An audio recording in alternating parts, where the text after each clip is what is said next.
Hi guys, welcome back. Now we are going to see exercise 5.3 12th question. Find the sum of first 40 positive integers divisible by 6.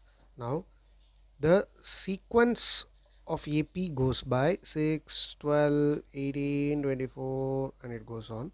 Now they are asking us to find sum of first 40 positive integers. Therefore the value of n is 40.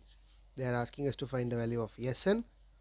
The value of a is 6. The common difference is also 6. Now applying these values in the general formula of Sn, that is n by 2 into 2a plus n minus 1 into d, in order to find the sum of first 40 positive integers. So 40 by 2 into 2 into 6 plus 39 into 6, that is equal to 20 into, taking 6 as common, into 39 plus 2 gives you 41.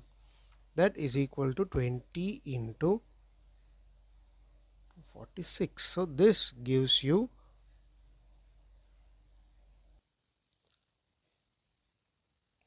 9, 4. So the sum of first 40 positive integers divisible by 6 is the 4920, right? Thank you.